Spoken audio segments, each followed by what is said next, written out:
Side Scrollers is brought to you by you. If you'd like to support the show, head over to patreon.com/sidescrollers. It's time for Side Scrollers on youtube.com. With me, Stuttering Craig. You got a goal? Go get it. Adam Krigler. Hey, buddy. Blab. Hi, chat. I love you. Mwah. And producer extraordinaire, Travis Key. Hi, guys. And brought to you by you, the G2 community at patreon.com/sidescrollers. And now, broadcasting from our homes, it's time for the #1 gaming and entertainment podcast on planet Earth. It's time for Side Scrollers. 5, 4, 3, 2, 1. Welcome on out to Side Scrollers on youtube.com and rumble.com and twitch.tv. And today, well, I guess actually very soon, on Kick. Brand new outlets. And also we're on Twitter. We're everywhere today, broadcasting live to you guys, especially on the Geeks and Gamers channel. What's going on, everybody? Good to see you guys. Welcome to the #1 video game and entertainment podcast on planet Earth. It's Side Scrollers. Joining us as always, Commander in Chair. It's Travis Keys. Hello, Travis. I'm ready this morning. Hey. He's on it. Ready to go.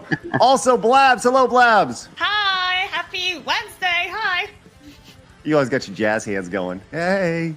Sunshine. Love that. Also, the greatest gamer in this room or any room. It's Adam Krigler. Whoa. I never said that.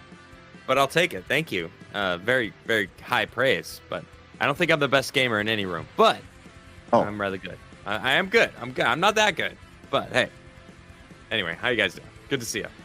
It's going to be a great show today. Very excited for today. We got an interview today. We're going to be interviewing Boogie today with his upcoming fight with Wings of Redemption. We're going to bring in Boogie in just a little bit. I want to remind you guys before we bring in Boogie that if you guys are new to the channel, make sure you guys hit the subscribe button. Right now we are live over on the Geeks and Gamers channel, but we stream Monday through Friday over on the Side Scrollers channel, Side Scrollers podcast channel over on YouTube. And so make sure you guys go over there and subscribe to that channel if you guys like this stuff.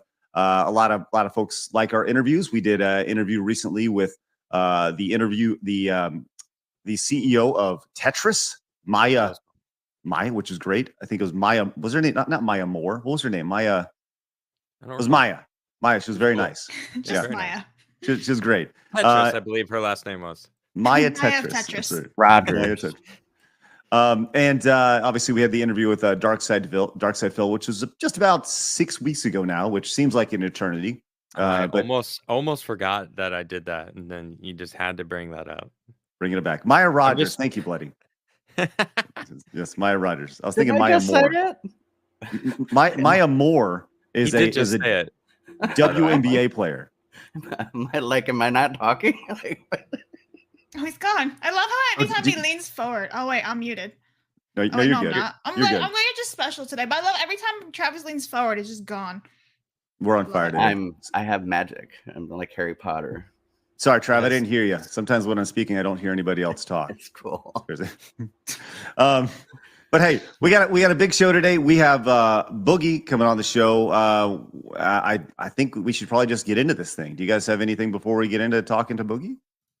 So, What? No. Okay, sounds good. Let's do it. Let's bring in our guest today. It's Boogie2988. Hello, Boogie. Good to see you. Hey man, what's up? Thanks for having me. Yeah, man, it's gonna be a fun day. Thanks for joining us today. We're stoked. You got a big fight coming up against Wings of Redemption. How about we just kind of start there and I mean, I wouldn't call it like a big fight, but it is. Well, isn't it a big fight for you though?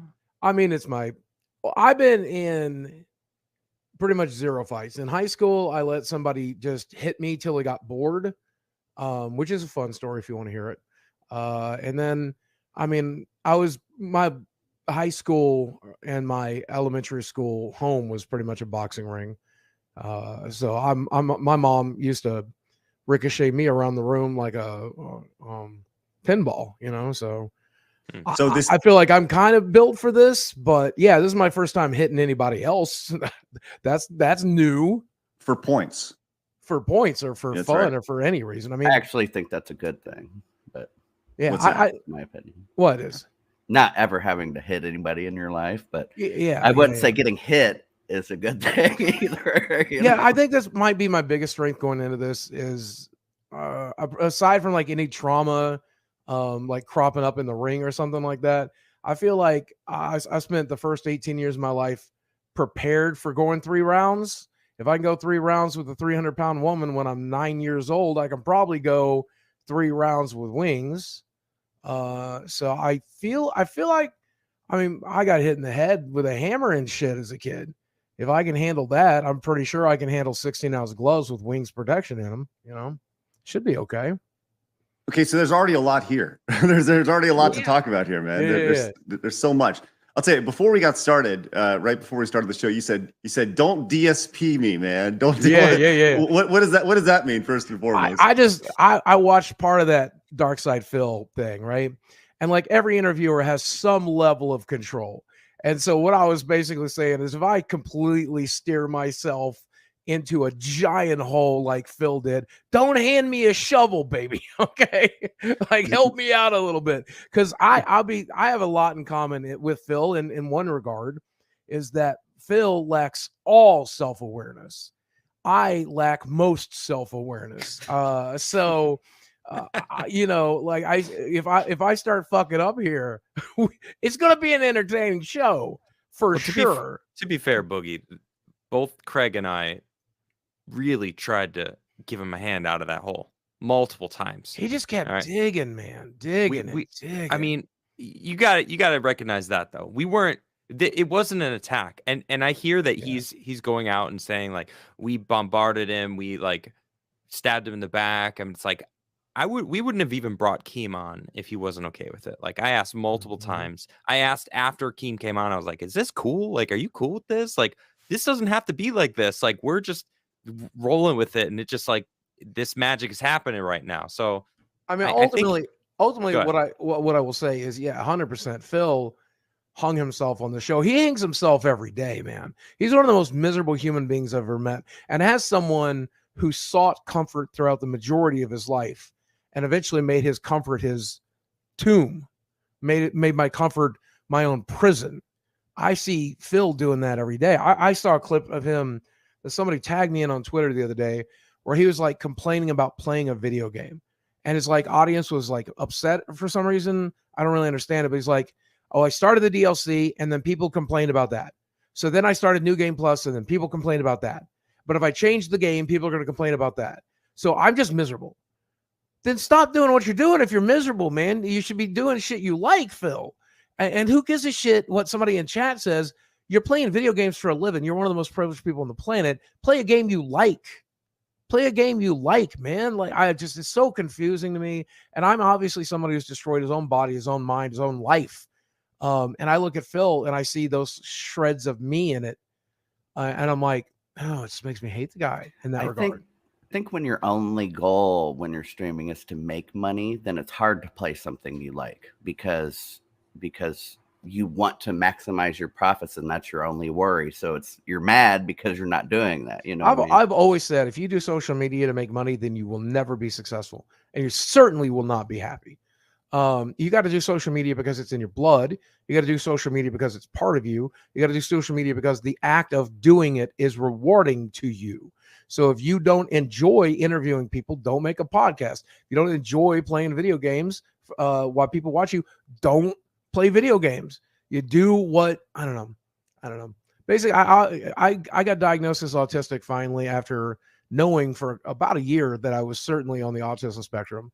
And I realized that I think a lot of content creators have a form of autism and are able to utilize that to, I don't know, really hyper focus on the job and the creation. And I don't know, it seems like Phil, if he's autistic, I can't diagnose anybody, but if he was, he's using his hyper focus to just make himself miserable every day, which is bizarre to me. Mm-hmm. Do you have any relationship with Phil at all?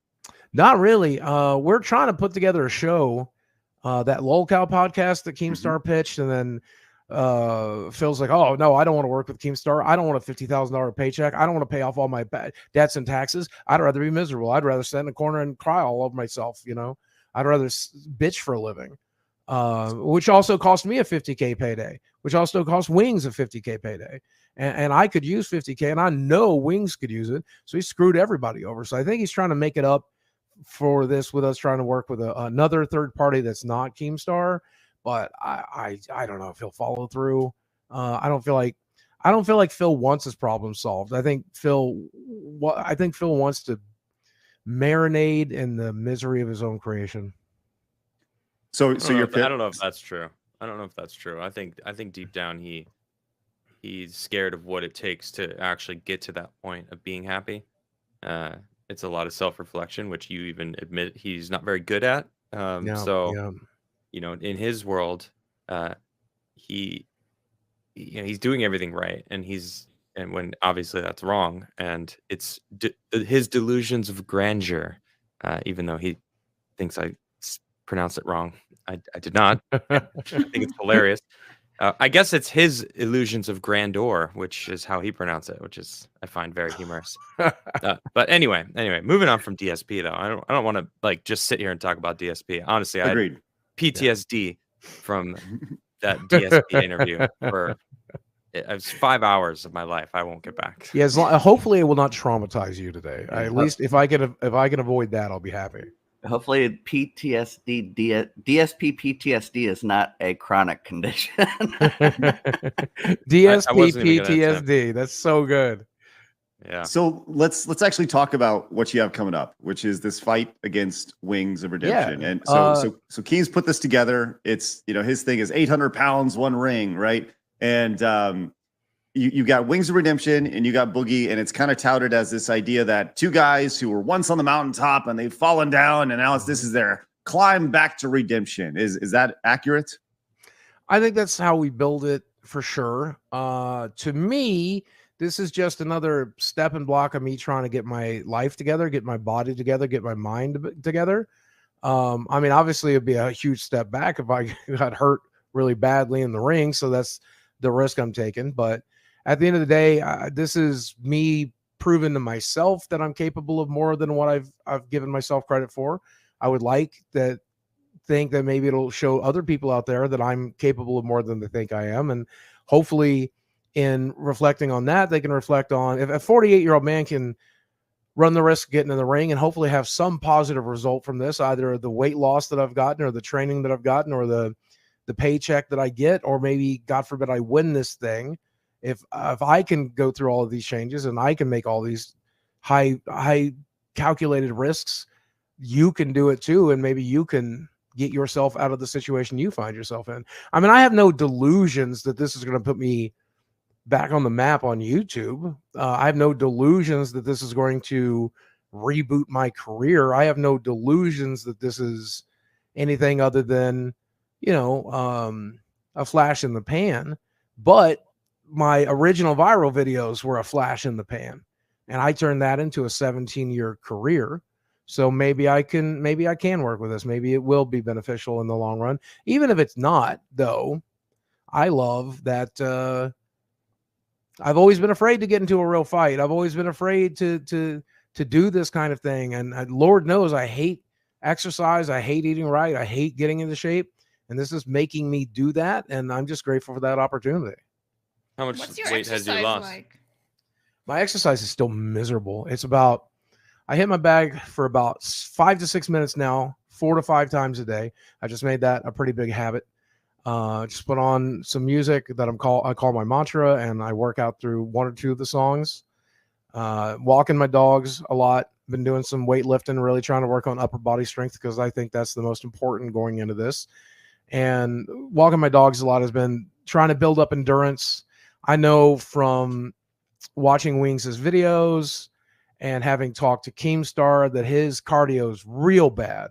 And I know going into this that I've not had the best cardio, but the last 6 weeks, that's the major thing I'm working on, is getting my heart rate up as quick as possible, get the adrenaline pumping as quick as possible, really beating the hell out of my bag and making sure I can do it for 2-minute rounds with a minute break in between them.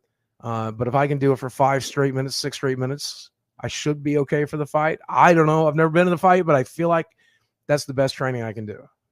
Well, it's one thing to punch a bag leading up to it. It's another thing to be punched leading up to a fight. It actually feel the impact and then have to fight through the impact that you've just had. Exactly. Have you been hit at all leading up to this? I had a few friends hit me. We did a lot of body work and realized that you can hit me in the stomach and chest all you want. I just don't feel it. You got to hit my face. And I was really hesitant to let somebody like just clock me as hard as they could. And the first time I did it was not with the 16-ounce gloves. It was with the 12-ounce gloves that I have. And that I was like, wow, is this what I'm in store for? This sucks. Then over this last weekend, it was Retropalooza. I had a couple of ex-boxers and just a random kid just hit me in the face for fun. We sparred a little bit. And 16-ounce gloves is a big difference. It's a really big difference. Really spreads it out. I don't know necessarily that it's easier to get hit with a 16-ounce glove, but it is different for sure. But again, I haven't been hit by my opponent yet, so it could be a completely different experience. But having got hit in the arms, having got hit in the face, having gotten hit in the stomach, the shoulders, the chest, it was not as bad as I thought it was going to be. But again, Wings has got some determination behind him that these guys are just sparring with me, right? I'm saying, hit me as hard as you can, hit me as hard as you can. Wings doesn't want to just hit me as hard as I can for practice. He wants to end me. He wants to put me down. So it should be a different experience altogether still. So I'm not going to lie. I have tremendous concern for you, right? Mainly because as I've watched these videos of you guys, and I want to pull one up really quick. This is you hitting your bag. Mm-hmm. The one thing that I notice about you, and keep in mind, I'm not an ex-boxer, but I have watched the sport for a long time, is every time you're punching, your hands are down, right? They're not protecting your chin, which, as you're going in and you're wheeling up, that's a big concern, man. And like, if you have your hands down the entire time and you leaving your body open like this, you are leaving yourself open for a broken jaw. Yep. And that scares me, man, for you. I've had some lessons since then, and it's way different from fighting a person when you're just punching the bag to show off for the camera. But you are 100% correct. And that's something we've really shorn up. I don't want to tell Jordy my entire strategy, but it's kind of obvious. And I talked to him a little bit about it last night. My goal is to turtle up as best I can and let him wind himself, which I think he's going to do in the first 30 seconds. And then, originally I was just going to go ham. But I had a boxer tell me that's the wrong thing to do. He said, I still need to be defensive because you can walk into a punch and get your ass knocked out. So he's like, I want you to jab until you know he's exhausted, until you know he's absolutely exhausted. We're going to protect our chin. We're going to keep our chin down. We're going to make sure he's popping us in the top of the head, popping us in the eye. If he breaks your nose, he breaks your nose. That's way better than getting hit in the chin. And stay as defensive as humanly possible. And let him wear himself out. And when he does, this is his words. This is my boxer friend, Greg. He said, you'll hit him once and he'll realize he doesn't want to get hit anymore. And he's going to choose to go down. And when he chooses to go down, he's going to choose not to get back up. And I'm not like a conscious choice. So here's the thing that I see, though, is when you look at him, he may not have a whole lot of wind attached to him. Yeah, but he has snap in his punches. Yep, he snaps, man. His jab's there, and he actually has a little bit of head movement in there, and his hands are up. So like I said, man, I wish I could tell you that I'm not concerned for you heading into this thing. I'm concerned for me. Like, I'm glad that you are. I think anybody watching this should be concerned for me. I'm a 48-year-old man. I'm certainly not the peak of health. This guy is 6 inches taller than me at the very least. I'm not sure exactly. I was just going to ask, what's your reach like compared to his? He's got about 4 inches of reach on me.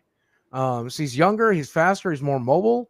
Certainly, if he's been doing the work, he should be stronger. I don't think he's been doing the work, but I think he's been working to some degree. But going into this, he's easily the favorite, and I'm absolutely going into this knowing that he has all the advantages in the world. My goal ultimately is to survive it. My goal is ultimately to get through 3 rounds. If I could Rocky won this and just end this thing standing, I will be very proud of myself. I mean, I'll be honest with you. I'm proud of myself for going. I'm proud of myself for getting in the ring. This is crazy. This is dangerous. This is silly. I have no delusions that this is, I've talked to my doctor, and it took so much to get my doctor to sign off on this.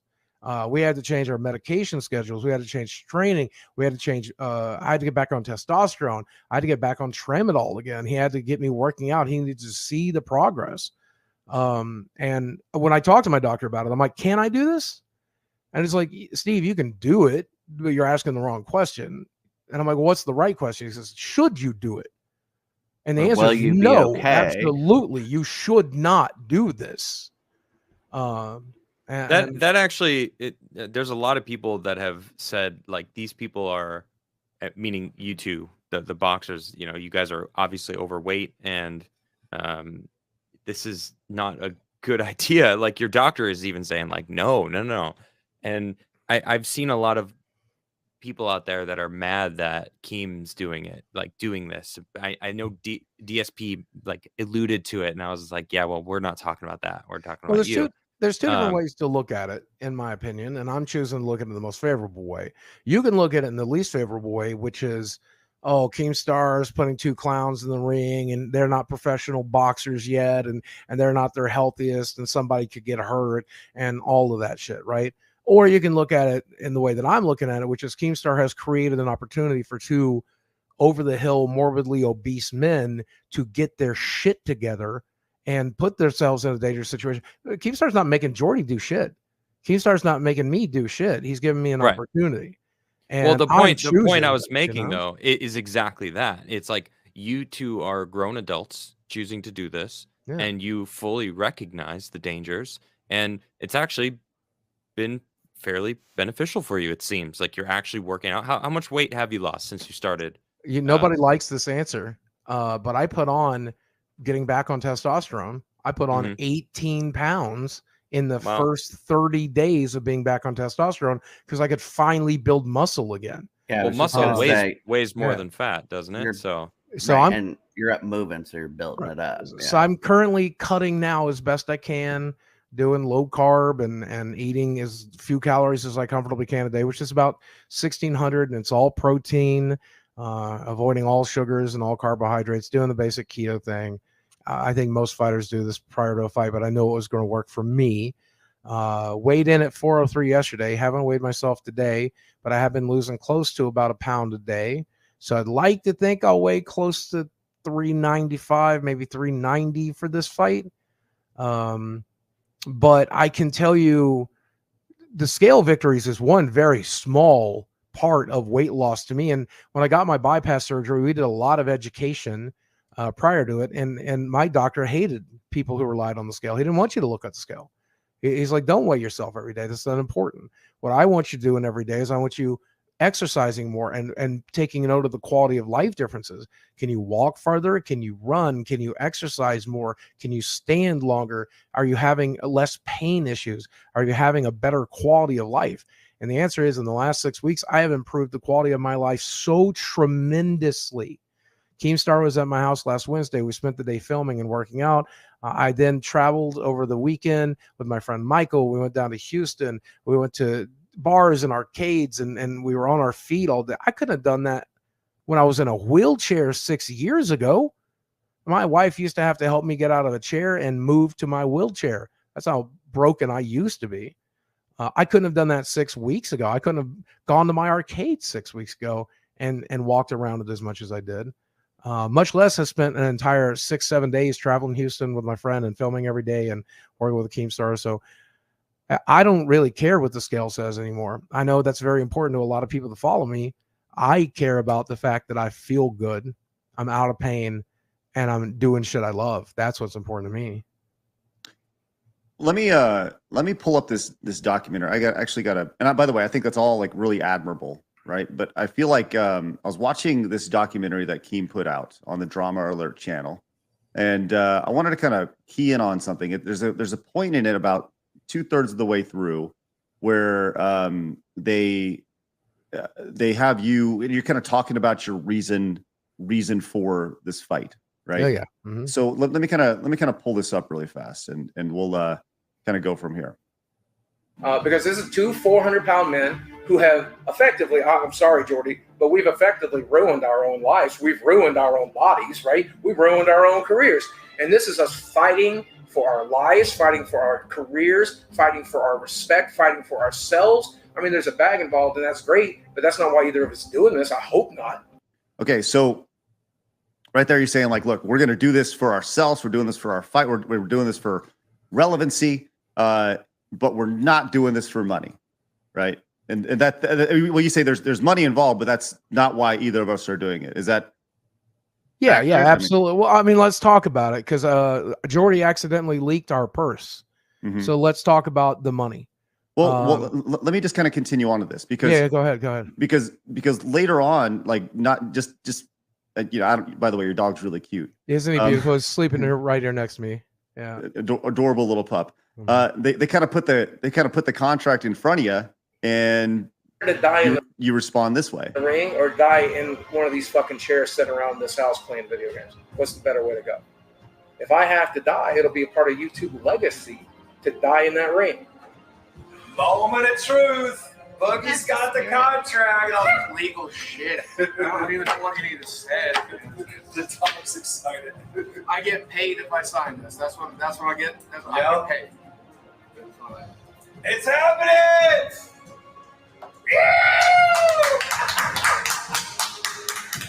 May 13th, London. Pay me. Boogie2988 versus Wings of Redemption. It's happening. All right, so you got to see the. Oh yeah, that's right. I mean, right. The interview the first part of the interview is obviously me trying. I mean, the entire thing is obviously me trying to be an entertainer, right? Right. But there's 99% truth in the first clip you played. The second clip you played, that was literally just a bit. I'm always surprised because when I watch clips like that, I'm like, oh, I'm clearly acting there. When people can't tell that I'm acting, it's such a shock to me because I'm such a shitty actor. So I saw your Meta PCs ad on your channel, and I agree. Yeah. I'm not a good actor, man. And so anytime anybody ever falls for that shit, I'm just like, so Craig, please tell me you understood I was acting there. Please tell me. I just want to make sure because look, that's the thing. It's the internet, man. You know, and like they're been doing this for a long time, just like you. And there are things that you'll say that you'll do that you feel are meant to be portrayed a certain way, and someone out there will be like, "What the hell are you talking about? You said this or you did this," and you're like, "It was clearly a bit, right?" Right? Yeah. Boogie, would you do this fight if there was no money involved? There basically is none. No, that's not an answer though. Yes, I am doing this fight even though there is no money. That's what I'm telling you right now. Wait, but there's a $10,000 purse. I'll pay $2.8K in taxes on it. Okay, I spent about $2,000 in gear and medicals and everything else, and I haven't even paid for my MRI yet. Okay, so at the end of the day, I'm doing this for an opportunity to do this. I might clear by the time all this is said and done. I haven't even calculated any travel expenses. It's money I have to spend getting to London, money I have to spend once I'm in London, and money I have to spend getting back. Wait, Keem's not flying you to London? I mean, he is, but there's always incidentals, man. Yeah, true. There's always meals. He's not getting you a hotel? Yeah, he's getting me a hotel, but again, he's not giving you a per diem? Incidentals. I don't think there's a per diem, no. Keem, come on. So, but it doesn't matter. At the end of the day, this money bleeds when you're doing something like this. Jordy complained about it on the live stream last night, and I'm at the end of the day, I'll be lucky to put $2,000 in my pocket, which will pay 1 month's mortgage. That's not going to fix my situation. What is your situation? My situation is I have a $2K month mortgage, and I got to pay it every month forever. I mean, pretty much till it's paid off, which is a good ways away. I have an $800 a month insurance bill that I have to pay every month for health insurance, and I need health insurance. My medications, because of all these changes that we've made, going back on testosterone, the packets are $150 a month.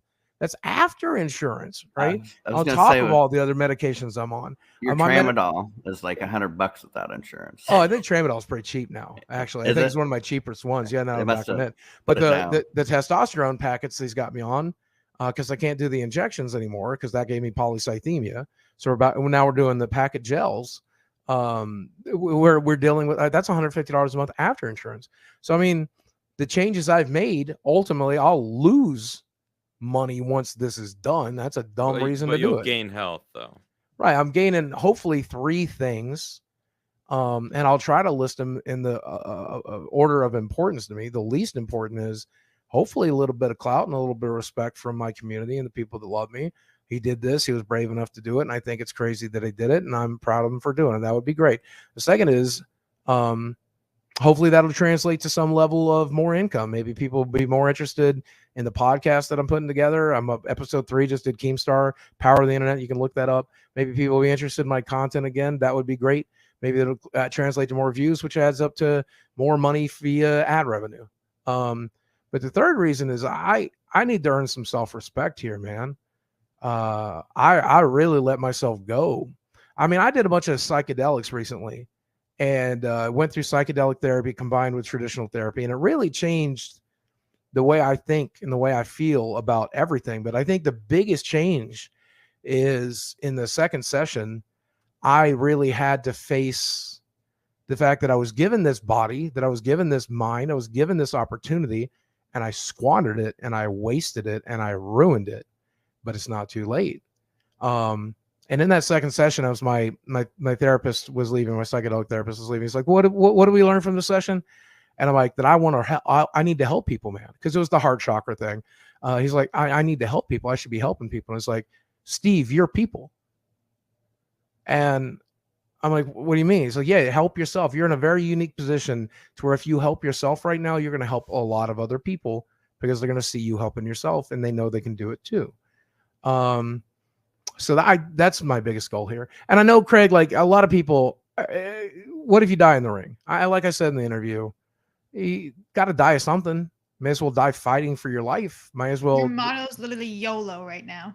Yeah, I mean, that's the biggest part of it. I don't know how much into the psychedelic stuff you guys want me to get into, and I can get real hippy-dippy these days, but having done the heroic dose of magic mushrooms and having visited the ether and having effectively died, I'm not worried about dying anymore. Sounds kind of neat, honestly.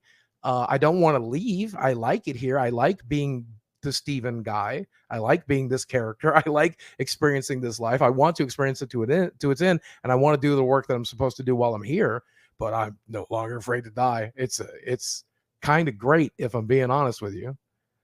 I think it's all like really interesting, but I actually want to take a few steps back. Like sure. Way back. Yeah. You said something at the start that I think kind of plays into your mental state now. And I would just love to hear your thoughts on this. You said you were beaten up a lot as a kid, right? Yeah. Your mom beat the crap out of you, and do you feel that what do you think that did to you from a mental perspective to kind of put you in the? Do you think that had an impact on you as far as you feel your self-worth? You said you need to have this fight for self-worth. Do you feel like? Have you been fighting against your mom your entire life? I mean, I wouldn't put it that way, but I think I've been fighting against myself more than anything. But here's what I think it really did. A lot of people will say, what doesn't kill you makes you stronger. And that's not the truth. What didn't kill me made me scared. It turned me into a people pleaser. It turned me into a pussy. That's what Keemstar calls me in the documentary. It's not wrong to call me that. I don't want to hurt anybody. I didn't want to offend anybody. I didn't want to make anybody uncomfortable because I was afraid of what they might do to me. And I learned a really awful lesson in the first 18 years of my life, which is I have to placate my abuser. And I also probably need to placate everyone because everyone could be an abuser. So I have to be careful. I let every woman I ever dated walk all over me. I let every friend I ever had use me. Unfortunately, not everyone did. Not every woman, not every friend, but if they wanted to, they could have. I was a carpet. I was afraid to do any risk-taking shit. And every time somebody was mad at me on the internet, I tried to fix it. I tried to change their mind because I couldn't handle the idea that someone could turn into another abuser. And everything felt like abuse to me all the time. Somebody was mad at me on the internet, and that felt like a form of abuse. I had to fix it. I had to change it. One of my biggest fears was that I would upset somebody enough to where they show up on my front door, and that shit happened, right? Like my worst fear came true. And psychedelics taught me to stop being afraid. And this is me proving to myself that I'm not afraid. This is me proving to myself that Wings as far as I can tell, hates me right now. And after the shit I said to him on that Twitter space last night, I don't blame him, because I dogged him up and down, and I would never have done that in a million years. So to step into the ring with somebody whose literal only goal is to hurt me bad enough to where I don't want any more of it is very freeing to me. And it's literally like walking back into the trauma that I experienced for the first 18 years of my life. And I have no clue what my reaction to that will be. Am I going to huddle in a corner and cry? That's a possibility. Am I going to get angry and decide that I'm going to go Norman Bates on his ass and he's my mom and I'm going to murder his? I don't know. Somewhere in between, probably. But it's something I definitely want to go through, and it's something I definitely want to experience. And it's definitely something that pre-psychedelic Boogie would have been terrified to do. What psychedelics are you referring to? I did. So again, I combined this with traditional therapy as well. My traditional therapist was not happy about it, but he helped me through it. And then I worked with a Native American shaman who works with a Native American church here. I mean, he's not Native American, but he works with a Native American church. We did 5 grams of penis envy mushrooms the first time. And then the second time we did a tremendous amount of MDMA. And the mushroom experience, I think, was certainly the most pivotal one, though the MDMA really helped me reduce all my inhibitions and like finally just kind of admit to myself, not to anybody else, but to myself, what a piece of shit I've been. How stupid it was for me to ruin my own body, my own mind. But those are the 2 experiences I've had so far. And there's more. He does want me to go through ayahuasca. He wants me to go through a couple of others. And then ultimately culminating in DMT. But honestly, I like the character I am now with the knowledge that I have. I don't need more. I don't want more. I like where I am. For our non-drug users, okay, 5 grams of mushrooms is a lot of mushrooms. A dose is a half an eighth. Okay, 5 grams is 2/8 of mushrooms. What were the name of those mushrooms again? Penis envy. Yeah, I thought I misheard you for the first time. No, they're called penis envy. Yeah, there's a documentary. There's a documentarian by the name of Mike Klum. I think I saw on Twitter that he's working on another documentary with Trish Paytas. If you guys know who Trish Paytas is. And I don't know if he's doing that or not. I can't confirm or deny. I just saw that on Twitter. But he was at my house for 7 days and we filmed together, and he kind of wanted to show me in my element. This is all his idea. And he's like, what's some stuff you would like to do in this thing? And I'm like, well, there's this documentary, or this is a Native American shaman who's been wanting to help me for a while. You want to go trip balls in the woods with me? And he's like, sure.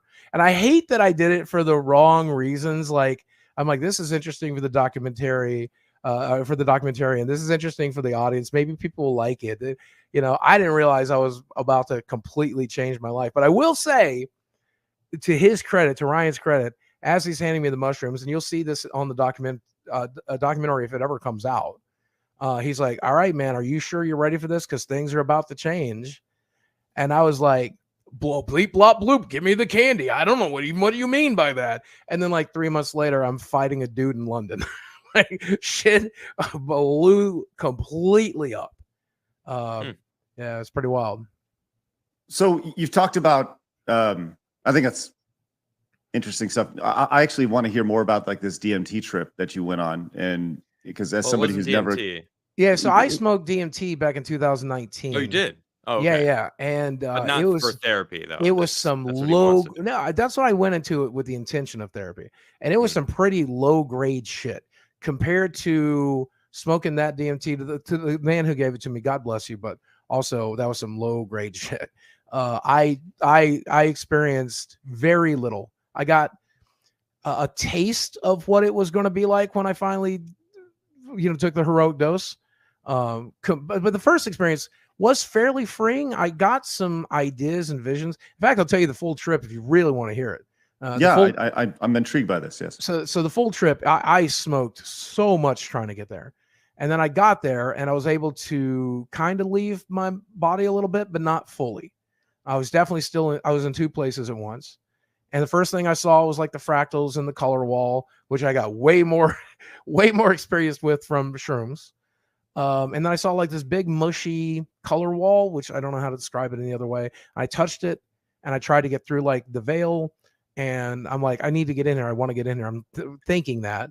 And then a voice tells me, hey, you're not ready for this, man. And I'm like, what? Yeah, you're not ready to see what's on the other side of this. And I'm like, well, you got to show me something, man. Show me anything. And so I was in a car that was self-driving, driving from Arkansas to Virginia, which is a trip I made 1,000,000 times before my mom passed. And everybody was in the other lane coming forward. I was the only person going in that lane heading back home. And everything felt peaceful and safe and kind. And I'm like, I don't have no clue what you're showing me. And the voice said, everything's just going to be okay. Everything's okay. Do you understand that? Can you see that you're on the right path? Can you understand well, it's so interesting because later that year, I drove back to Virginia for the first time in 10 years, and I wrecked my car at almost, I swear, the exact point in Tennessee that I envisioned during that DMT trip. Nearly hurt 3 kids in the back of a vehicle, all because I was fiddling with my radio, all because I wasn't paying that close of attention and was unable to stop in time. And I couldn't help but think that was coincidence. Doesn't feel like it could have been a coincidence in retrospect, but of course it probably was some sort of confluence. But that was nothing compared to actual shrooms. It was just night and day. The shroom experience, at first, I felt like the DMT thing. I felt like, if you ever done edibles, I felt like the time dilation and the fuzzy fingers and the goofiness. And then it took the next step. And the shaman is like, hey, man, can you see the fractals yet? I'm like, oh, I definitely see the fractals. He's like, close your eyes and you'll still see the world. And I'm like, no, that doesn't make sense. So I closed my eyes, and sure enough, I could see nothing but the fractals. There was no overlay. I could just see the fractals that made up the world. And the weirdest thing about it was I could see him and I could see his dog, but I couldn't see my friend Mitch, who was the cameraman, or my friend Mike, who was the director. They disappeared. When I closed my eyes, I opened my eyes again, they're standing there. I close them again, they're gone. And I'm like, why can't I see them? It's like, because they're not here, man. I'm like, he's like, I'm rolling with you right now. I'm here with you. I'm like, why can't I see your dog? He's like, they're always here. And then he pressed play on a radio, and I left my body, and I experienced the ether. And I've tried to describe it many times on live stream, but I don't think I ever really am able to describe it. But I got what it's like to be dead. And I learned that, hey, Craig, you and I are the same people. Did you know we're all the same people? We're all the same. And also, we will experience each other's lives at some point. So when I help somebody else, I'm helping myself. When I hurt somebody else, I'm hurting myself. And we're also the ground we walk on, and the air we breathe, and the animals we eat, and the plants we eat, and the sky above us. We're all of that. I'm going to get into this a little bit. Yeah, go ahead. When you were talking about going back home, I actually think you might have got more out of that first one, because to me, that's saying you felt calm when you were thinking about going back home. That tells me you were okay about facing your past. Yeah, it gave me comfort, and it gave me the comfort I needed at that time, because I was walking around suicidal, man. I Hank Green is in my town today, the owner of VidCon, and him and I used to hang out at every VidCon. That dude won't answer my DMs anymore, because I walked around his VidCon in 2019 telling everyone that when I got home I was going to kill myself, because when I got home I was going to kill myself. That's how miserable I was back in 2019, and I got the comfort that I needed to face everything that I was going to go through, whether it was the COVID or the end of my career, or this idiot showing up at my front door and all the legal problems, and having to spend all my money on that shit, and spending the money on just trying to survive, and all of these different changes and all these different experiences, and getting into therapy. I got into heavy therapy in 2020. I was seeing both a BetterHelp therapist as well as a local therapist as well, because BetterHelp tells you should see a traditional therapist as well as the BetterHelp therapist. But I actually got way better therapy through BetterHelp than the local guy. But I think it gave me the comfort I needed to make those changes and survive all the stupid shit I had done from 2017 to 2020. Yeah. So you talk about these like pivotal moments in your life, that like, obviously this it's a pretty big one coming up that was stirred by this therapy that you've done a few months ago. Right. And you've had this realization that, you said you talk about, you in your words, wasted your body, wasted your mind and things. So what is that? Where are you in 6 months?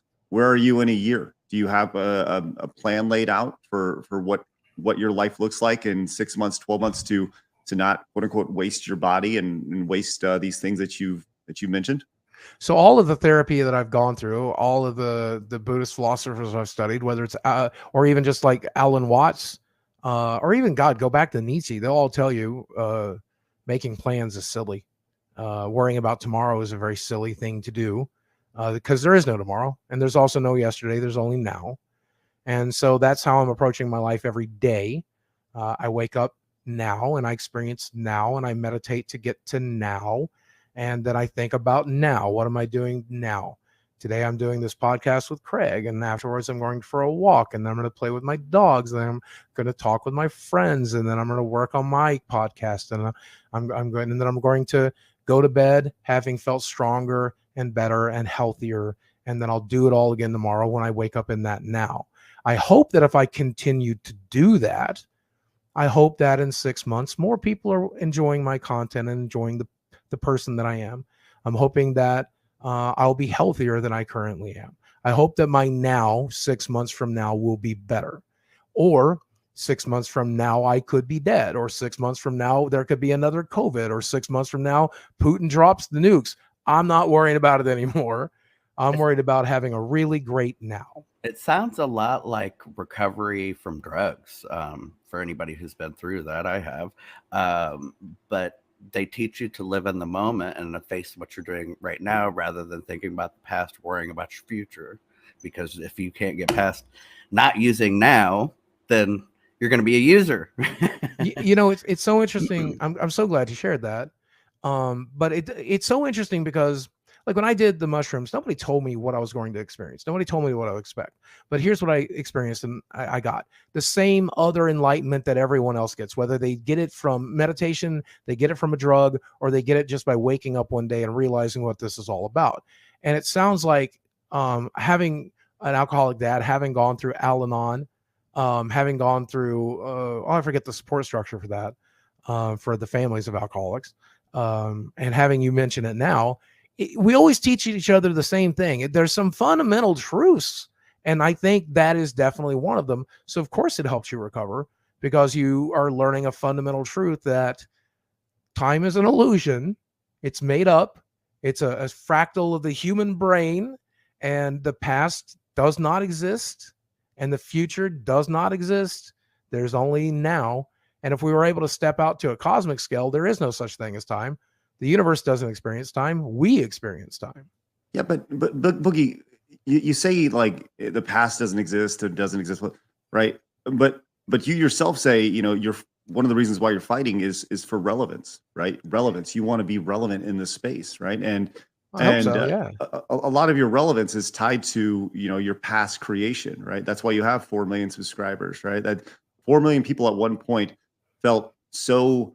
They enjoyed your content so much that they hit the subscribe button. That is an accomplishment, right? And that's an amazing accomplishment. But that was in the past. But it's something that we all have a past, we all have a future. And I don't know. I think what you're saying is admirable. But I also, and I mean this with all due respect, I think it's kind of bullshit because if you say I'm going to live in the moment, I think that's awesome, and everybody should enjoy what they're doing in the moment. But I think without any sort of plan to get to where you want to go, then I think in 6 months from now, and 3 months from now, a year from now, you're in the same place. And you are, to use Keem's words, you're on level 1, right? And I don't know. I guess it's just a different philosophy. Okay, so let me take it to two different answers. Okay, first, let me say I'm not saying that the past didn't make me who I am today, and I'm saying that it doesn't affect me. I'm saying it's over. It's gone. Okay. Mm-hmm. And there's nothing I can do to change it. There's nothing I can do. Regret doesn't help. I fucked up bad. I fucked up so bad in terms of my body, in terms of my internet career, in terms of personal relationships. I fucked up so bad. There's no amount of regret that can change any of that. It's done. It's a done thing. It's not a tangible thing that I can fix or affect or change in any way. So why am I spending any more time on it than I have to? And there is some have to, right? I'm still on parole. Okay. I definitely have to deal with that. It affects mine now. So I'm not disregarding that. But what I'm saying is, to quote Alan Watts to some degree, and if you don't know Alan Watts, you should look him up. He's kooky as hell, and I love him. But I've learned to trust the universe. If I'm homeless in 6 months, that's what the universe has decided. That's the story we're telling. If the actions that I take today and the actions that I take every today results in my homelessness, then that's what it results in. I have to trust the universe. And if I am doing the things that I need to do every day, hopefully that won't be where I end up. But whatever it is, it's an adventure. Whatever it is, it's something that I'm here to experience. Whatever it is, it's a lesson for my greater self to learn.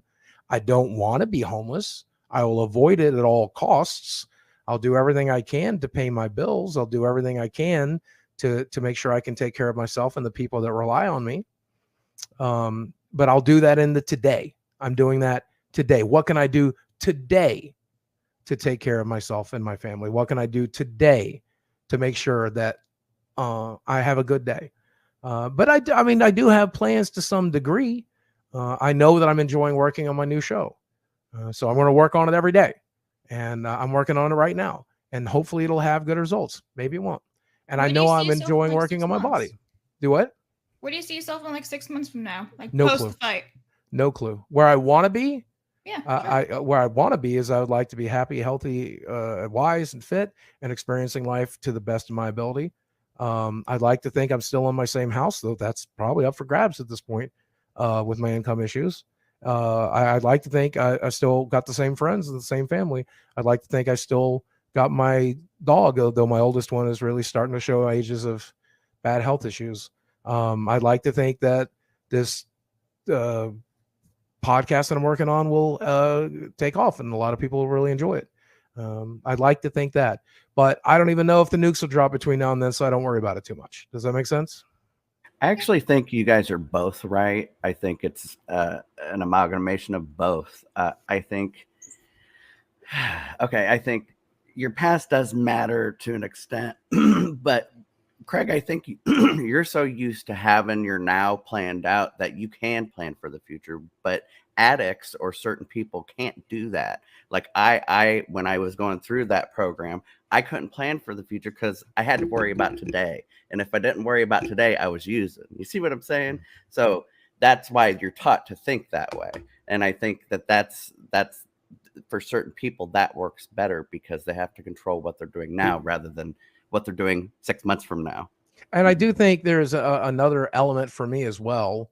I'm not in the best of health. I'm 48 years old. There's a lot of fat people and there's a lot of old people. There's not a lot of old fat people.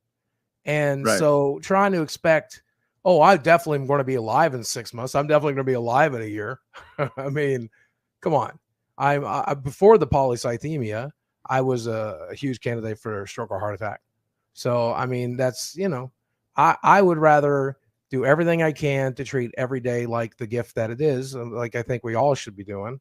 And I think he's right in terms of wanting to make sure I'm controlling myself every day, because it does take a lot of work. I don't like to admit that ever, even to myself, but I'm trying to be much more genuine since I did the psychedelics. And it takes a lot of work to get this body and this brain out of bed. It takes a lot of work to get me up and walking. It takes a lot of work to get this brain and this body to work on something I love, So, you mentioned obviously you're 48, you're overweight, right? You're trying to do something, trying to get in this fight. You're gonna fight this fight. I would love to hear your thoughts on the body positivity movement. Knowing what you know now at 48 years old, been overweight for most of your adult life, right? Outside of there was a window where you had the weight loss surgery, which we can get into that in a little bit. But just your overall thoughts on this idea that fat is healthy and the body positivity movement as a whole. What are your thoughts on it? All right, first off, don't normalize this, please. Please do not normalize this. Dude, this is not healthy. Do not normalize this. Please. Please do not let people that look like this, that feel like I do not let them wake up every day thinking that's normal, because it's not. You're diseased. You're diseased. And I feel healthy now. I'm healthy now. Yeah, you're healthy now. But when your back goes, it's going to go forever. I know, because mine went. When your knees go, they're going to go forever. When you're diabetic forever. I mean, I'm in remission right now, but I still have to deal with it. I do not normalize this. This is not normal. This is not healthy. The one thing I think that the body positivity movement gets correct is that you got to love yourself, but you got to love yourself enough to fix it. You got to love yourself enough to say, I deserve better than to die in my 50s in misery. I deserve to do better for myself. And that's what I think I've learned now. Oh, I mean, I think a lot of what you're saying sounds really good on in like what you're saying, the context of it. But I got to be honest, it really does kind of sound like we're sitting in an intervention and you're convincing us that this is your new way of life.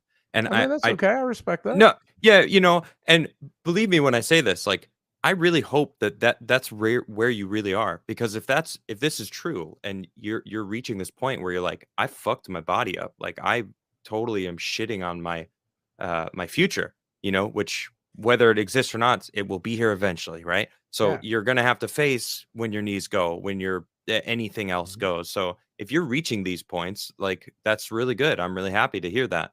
I just will allow me to be genuine. Go on. And I hope we're here for, man. And fully disappoint you, because I have been here for years. I've had this mentality for years. When my back went, I've had that mentality since. I didn't know the how.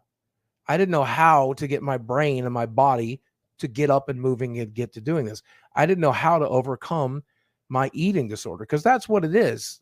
Let's be genuine. I have an eating disorder. I am a food addict, and I'm having to learn all the different ways to defeat that addiction. And it's also a really complicated addiction, because I have to use 3 to 5 times a day to keep my body fit, to keep it healthy, to keep it moving. You can't just starve yourself. That's not how any of this works. So I got to go back to that drug all the time. And it's a hell of a balancing act. And I cannot tell you that I am capable of it. I can tell you I have all the desire in the world. I can tell you I have all the knowledge and understanding in the world. I don't know that I have the discipline. And I don't know that I have the practice. And it's going to take time, but I have charted downwards and charted healthier for the last 17 years that I've been on YouTube. Pull up one of my original videos. Look at a 600-pound man eating French fries in front of a camera and compare me to that man today. I have trended healthier and better every day, and I hope that I'll do that. Do I know that before my card is punched that I'll ever be under 200 pounds? I don't know that. I can't say that I know that. But I can assure you that everything I'm saying today is genuine. These are genuine thoughts and genuine desires and genuine feelings. But I cannot make any promises to whether or not I will beat my addiction, because I have lost to it so many times. I have had that fight so many times, and it has beat my ass so many times. Right now I'm winning. Right. Right now I'm winning, but I don't know. So I'm really, I'm kind of accurate in that vibe that I'm sensing, that it's like, I can almost get this vibe that you haven't actually won that battle that you're fighting against yourself. I don't think you ever really do win. Yeah, I don't think you ever win the war. I should say you do win battles. Well, war is life. Right. Life is that battle. And it's like whether you're steering the tide of the battlefield or not. It's like you want to. You really want to. Of course, I'm frozen. You really want to win that war. You really want to be able to steer the ship where you want to go. And I'm getting the vibe that that's what you want. But you're like, but the winds are so strong and the wheels it's spinning. I can't I can't grab it right now. That's the vibe I'm getting. I will say that if the model of the universe that I got from my mushroom trip is accurate, when I was rolling up this character and I said, I want to be this person at this time, at this place, born to these parents, born to this part of the world, in this specific universe, on this specific timeline. One of the challenges that I needed to overcome, one of the challenges I wanted to overcome, one of the challenges I rolled up for that character to fight is this addiction to food. And I hope that by the time I punch my card, I'll have learned whatever I needed to learn by putting that obstacle in my own way.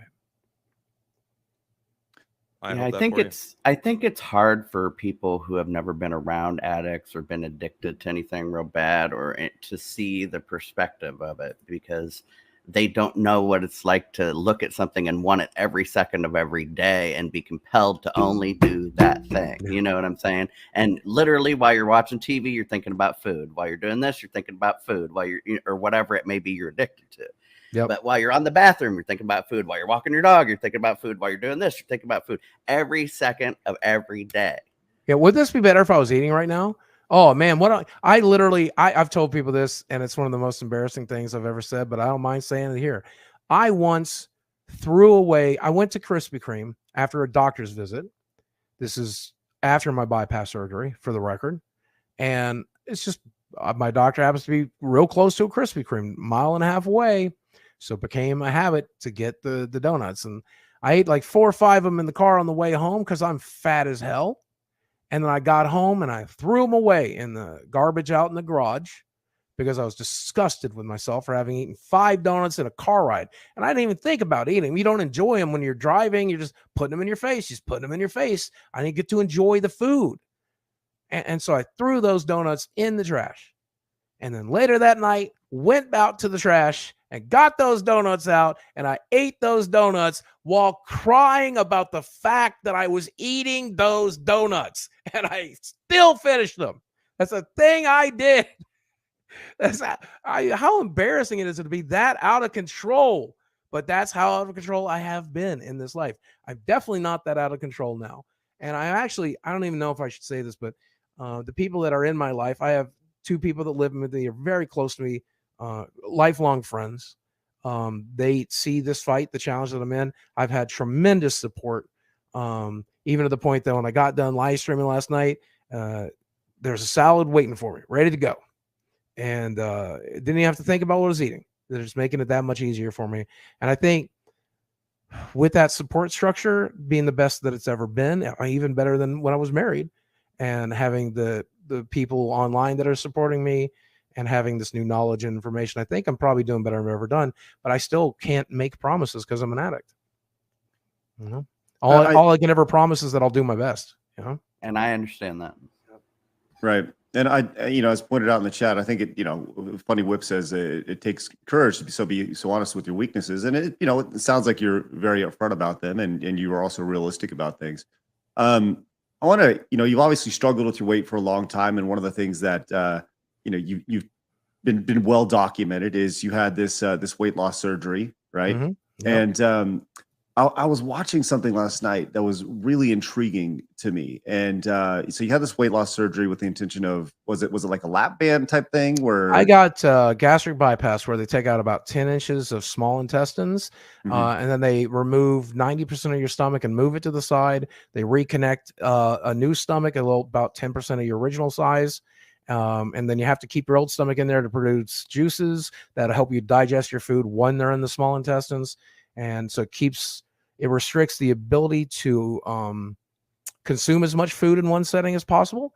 And then it also causes some malabsorption, which means you won't get every calorie from a food. So if you eat 3,000 calories, you might only get 2,800 calories out of it because you have a shorter trip through the intestines to get there. Okay, so you had this surgery, and I don't want to get too personal on this, but no, go ahead. I'm an open book. Please do. So the one thing that was said about this surgery, that apparently after this surgery is done, there's and at the time you were married, and there's like an 85% divorce rate after this surgery is completed. Yep. Right. Yeah. So going into that, you knew that there was an 85% you know, in just historically, there's an 85% chance of divorce. Yep. Why did you do it? So let's be entirely genuine. Again, here's a first for you, Craig, because I've never even said this on live stream.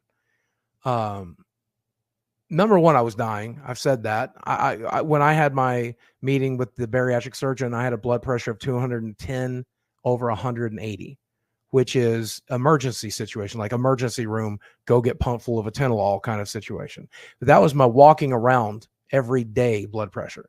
I was ready to explode like a bloated tick. So he very blatantly said, look, you're dying. I don't normally work on anybody over 500 pounds, but I want to do it for you because if I don't, you're going to die. So please lose another 50 pounds, get under 500 pounds. Please do this work, take my courses, get the education, and let's make it work. And my ex-wife, to her credit, because I am going to say some negative things about her right here, and I'm sorry, but I want to be genuine. To her credit, she helped me through that surgery. She helped me through the courses prior to it.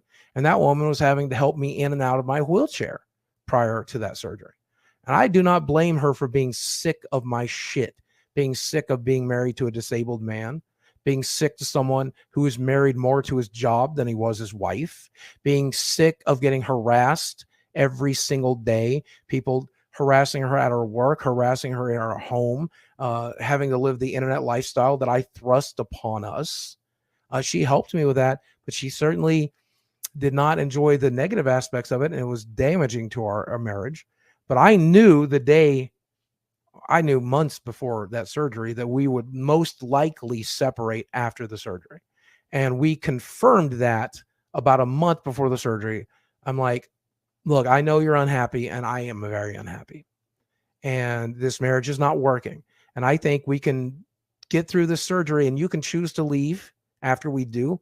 And I'll be glad to see you go at this point because we are not happy and we need to find our happiness.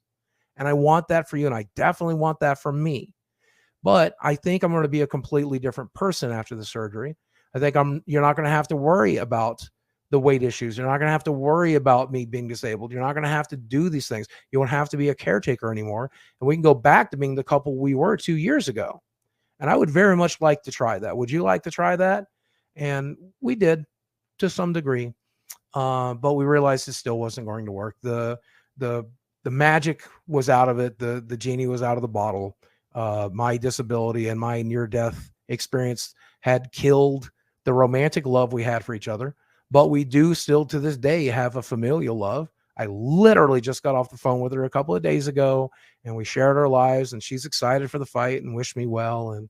But that's the reality of it is I knew going into that surgery, and I've never really said it, but I knew going into that surgery we were done.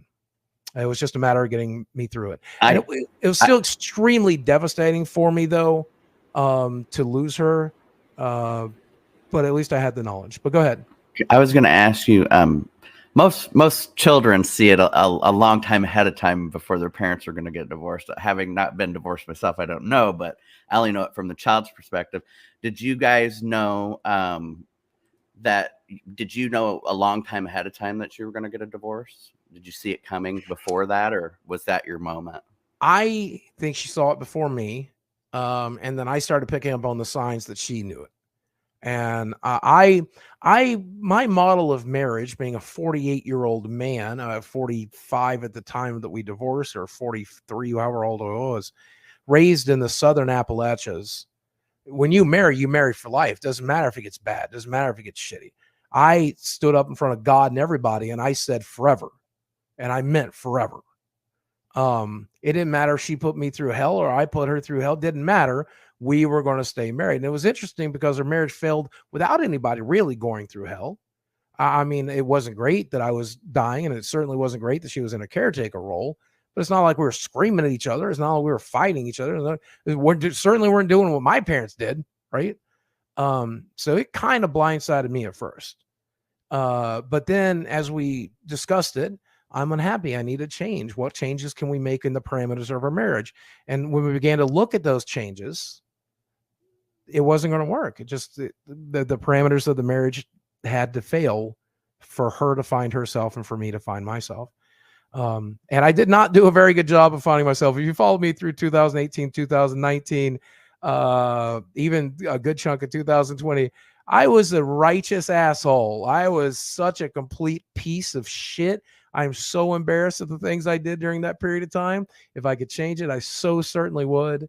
But I can't. It is what it is now.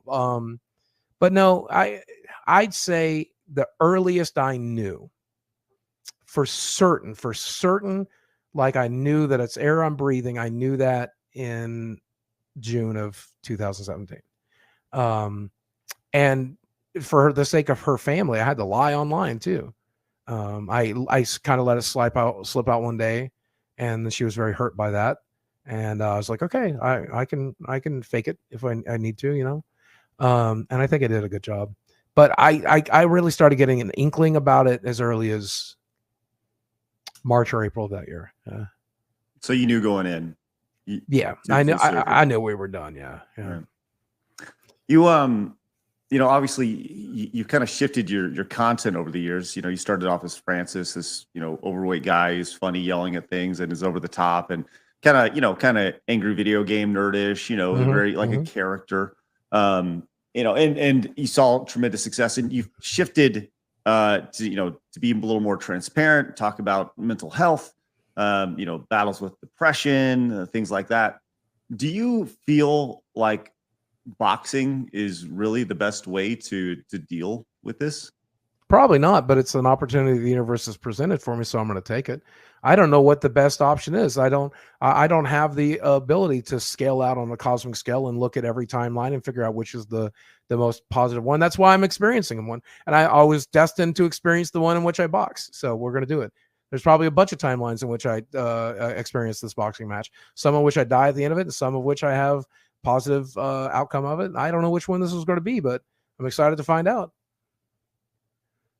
It's fair. I think that's fair. I mean, like, well, as pointed out, Keemstar, as just so you know, Coley has been very critical of you taking this fight and says Keemstar is not the universe. You know, we've seen people who have said, they see this as a car wreck waiting to happen.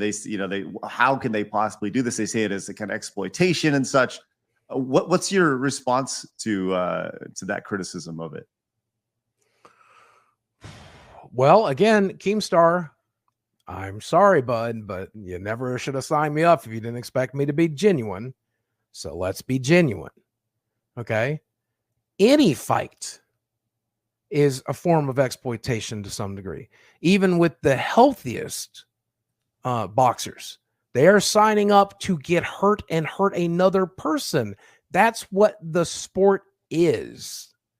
Unless both of those parties thoroughly enjoy and seek out the ability to hurt others. Right. And so giving us the opportunity to sign up for that, we are adults. We are making a choice. I can choose to live in my prison of comfort that I have made for myself, or I can put myself out of it. I'm choosing to be exploited. The same way I bet a lot of you choose to be exploited every day when you go to your job. When you wake up every day and you work in a broken capitalistic system. We are all being exploited all of the time. My situation here is a lot more dire. Some of you who work construction, some of you who work some of the dirtier jobs, you risk your life every time you go in. But most of you guys clocking in at an office space or even just your local McDonald's or whatever it is you do for a living, you're probably not risking your life every day. I am risking my life here. I'm just doing it all at once, though. I'm getting all the exploitation out of the way all at once in a 6-minute match. But to me, yeah, this is exploitive, but we live in an exploitive society. Social media by its essence is exploitive. I'm on this live stream right now to benefit Craig and his audience and Craig's income. That's what I'm here doing right now, is being exploited to some degree. I have voluntarily done it. So I don't know. I don't see it as much different as everything I've always ever done, whether it's putting myself on social media to be exploited by YouTube or exploited by Twitter or exploited by those other companies to make money, or when I worked as security at the hyper building, so my labor could be exploited by the university. The one difference here is that there is a mortal risk to this one. But there's a lot of mortal risks to a lot of jobs. You ever met a cop?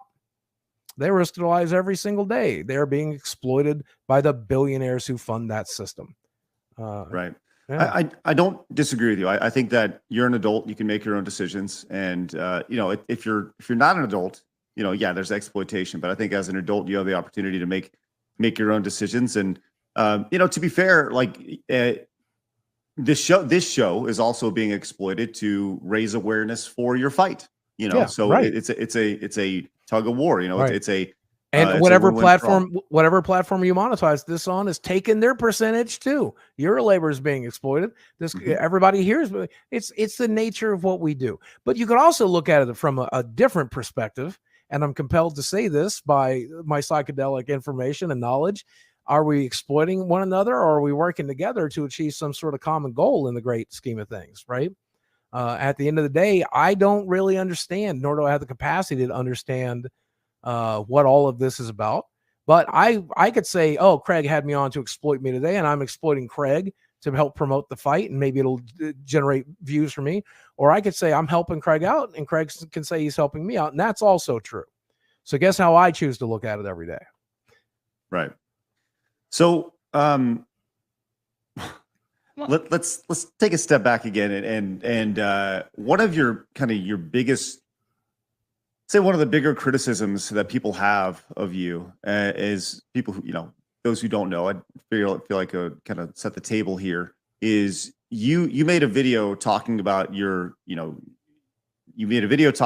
success with crypto. You went all in on crypto. Yeah. And then the crypto market fell out, and you essentially went bankrupt, right? You pretty much lost. I mean, I got to a financial level where I looked at my savings and I'm like, yeah, I lose my house in less than a year if I don't correct this ship by making more content, by making better content, and by finally tapping my audience and finally getting them to engage. Because I've never done that. I've had a Patreon, but I never promoted it.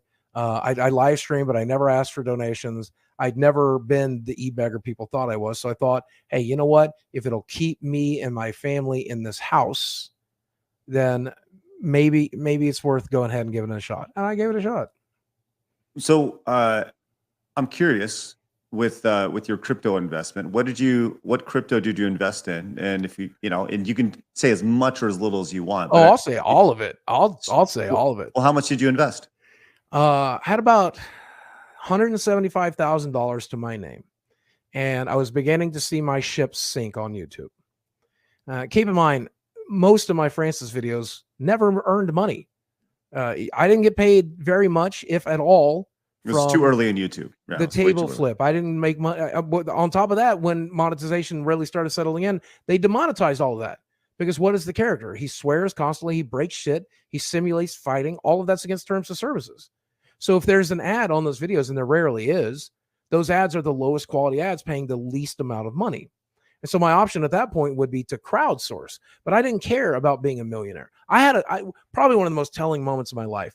I got invited to this YouTube summit in Manhattan. We were the meatpacking district. And I'm there with like Casey Neistat and Jake Paul and my friend Matthew Santoro and Ashley and ASAP Science. It was this crazy wild time. Ariana Grande performed for us. OK Go performed for us. Cardi B spoke to us. Tony Hawk.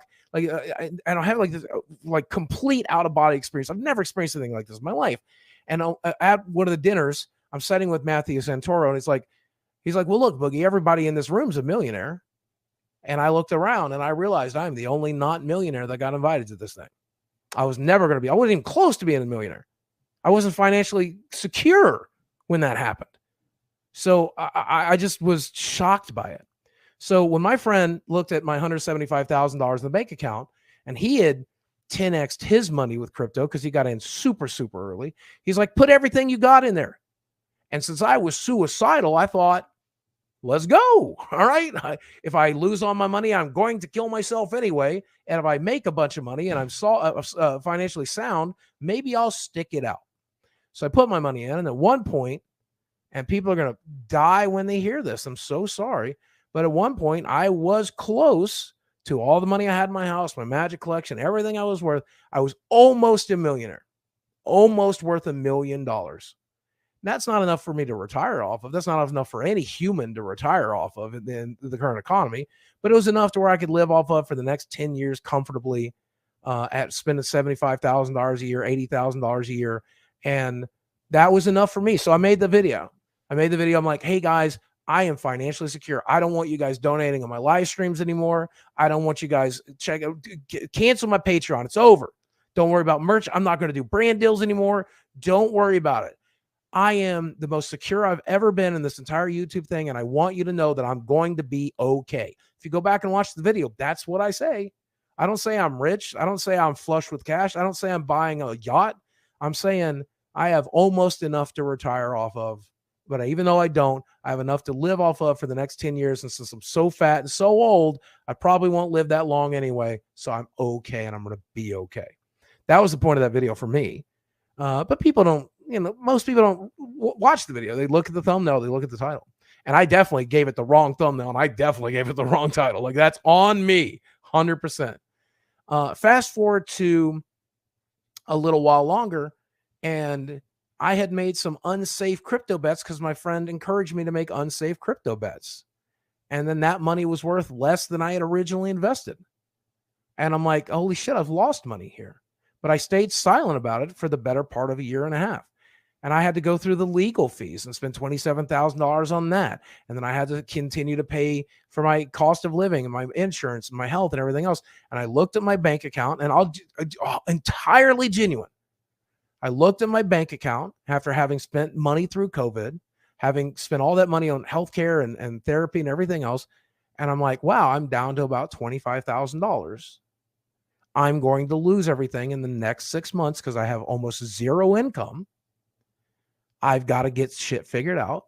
I talked it over with my friend Emily. I talked it over with my friend Mike. They said the internet has always loved you. Your audience has always loved you. They've always wanted to support you. You've never let them. You've barely sold anything. You barely run ads. You barely promote your Patreon. It's time to do those things, Boogie. And I did, and it blew up in my fucking face. And next thing you know, Sonny V2's riding my dick like he does once every 3 months, because that's what he does. He's made 8, 9, 10, 12 videos about me. Like, just admit you want to fuck me, dude. Just admit that I'm your crush. I actually just watched one of his videos this morning, and we were about to ask you about what do you think of those videos? Have they affected your life? Oh, did he make a new one about me? I don't know. I think it's a couple years old. It was very much about you buying Tesla, a Tesla car. They have affected my life exactly as much as they were cosmically probably supposed to, which is to say very, very badly. I think Sonny wakes up in the morning and says, how can I hurt people for my own gain today? He definitely did that with Chris and the Mr. Beast situation. I think he woke up in the morning and said, how much chaos can I sow and also make money doing it? How many lives can I fucking destroy today? And then he plans it out, and then he does it. I think that's the person he is. And if he's not that person, I'm fucking shocked by it, because who could have made that Mr. Beast video and not thought this is going to hurt a tremendous number of people? He knows what he's doing. He has to know. And so has he woke up 8, 9 different times and said, I'm going to hold Boogie to the fucking fire as hard as I can today because I know it'll make me money. Yeah, that's what he does. Well, can we talk about the Tesla a little bit? Because you went and bought a Tesla, and then you made a video saying you couldn't afford it. So that's one of my favorite stories. And it shows you, I hope, how misinformation really works. Mm-hmm. But I was with my friend Jesse up in D.C.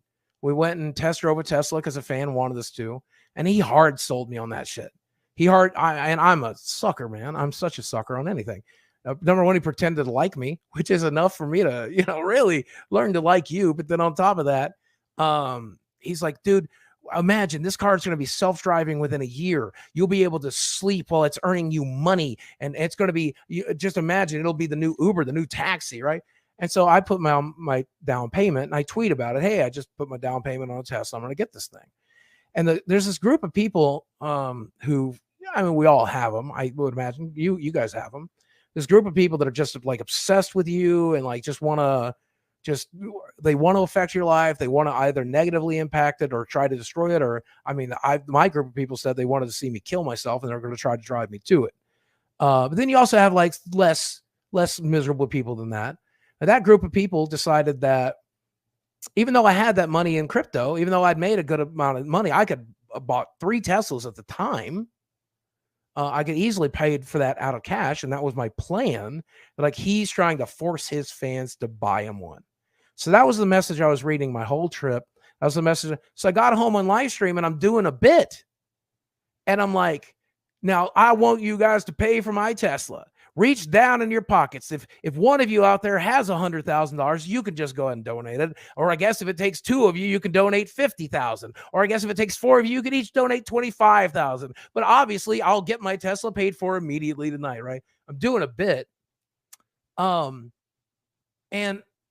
they chop up that bit, and it's the next morning. It's on the front page of Reddit, completely out of context, completely. And again, I'm not a good actor. I don't know how anybody on Reddit fell for this shit. But these guys were really good. This little subreddit was very good. What they would do is astroturfing, if you're familiar with the phrase. They would take a clip and they would talk about it. They would maneuver it till it was just like the perfect consistency. And then they would all submit it to as many subreddits as they could. And then they would all upvote each other's little posts. And they would use bots to upvote them until eventually it caught on the subreddit. And they had a glorious day that day. So then eventually, I really looked at it. I'm like, I know my future's not that bright. It's bright now, but I don't know how bright it'll be. I should be more worried about saving than investing in a show car, because that was my plan with it. It was going to be my future car. I have a friend who runs a car museum up in Branson, and we were going to take my Model X with the winged doors and kit it out to look like a Back to the Future car. So It's going to be a Back to the Future Tesla. And I thought that would be a cool show car, and hopefully it would make me money. But I'm like, I probably can't afford investment like that. So I ended up walking it back. And that made things look even worse, because they're like, well, now that he knows his fans won't pay for it. But I just thought it was the financial decision to do. And also, that hard sell had wore off. I no longer believed it was going to be an Uber that made me money by self-driving while I slept. I began to realize how slick that salesman was and how full of shit he was, and realized it's just another car, but too expensive. So take a step back. I was doing a little research off to the side. You said you were being sold something by a Tesla salesman? Yeah. We went to DC and did a test drive. But there's no Tesla they don't have dealerships. You buy it all online. They certainly have showrooms. I promise you they do. Yeah, they have showrooms. Yeah, they do. Okay, yeah, I've been to a showroom. I literally have video footage of my channel of me and Jesse taking that test drive. So I assure you. Yeah, maybe it's different down here in Texas. Cool. Yeah, because there's some electric gas rules. I don't know what it is, but okay, cool. So it's obviously a mistake. It sounds like buying the car was a mistake. Right. Wait, why? Like, I mean, you've made videos in the past saying you're going to save up. How do you get from saving up to buying a Tesla? Because I thought it was going to be a show car. I was talking to my friends up at Scott and those guys up at the Celebrity Car Museum up in Branson, and I'm like, I test drove the thing, and I'm like, I love the wing doors. I've always wanted a car with wing doors, and I can fit in this one, unlike a Countach or whatever, right? I can actually fit in this one. And so I'm texting my friend. I'm like, if we bought this thing and I kitted it out, how much would it cost me to kit it out? Like, I could do it for $10,000, maybe $15,000. Okay. And like, we're talking flux capacitor and Mr. Energy and all that shit on the back. And he's like, yeah, like 100%. We could even modernize it a little bit. And I'm like, if I put that on Twitter and Elon Musk, who it's sad to say had a bit of a man crush on at the time, saw that, maybe he'd retweet it, and then it could be a cool show car. And their job is to have show cars, right? So they make so much money renting out their Breaking Bad car, renting out their General Lee, renting out their Fast and Furious cars. And they're like, you're going to make so much money from this. You're going to make so much money from this. So in my mind, it was an investment. It was a stupid investment, though. I mean, investing in a Tesla is like burning money. You have to replace that battery. Oh my God, you're so fucked.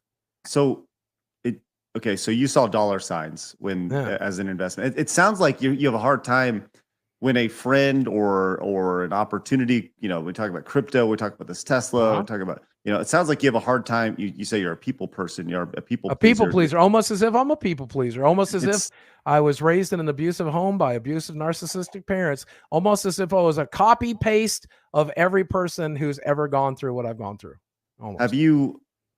Have you ever thought about hiring a financial advisor or an accountant to help? I got one now. I mean, I don't have any money for him to work with, but yeah. Now that's not the same guy that you're doing the penis envy. No. Right? Okay. Just making sure. No. Because you keep those separate. Do you want to know how much I paid for all of that therapy through him? No. $7. $0. All right. I did give him gas money. Good price. I did end up giving him gas money out of kindness, but he does it for free. I'm sure he loses money on it at the end of the day, but he does it for free.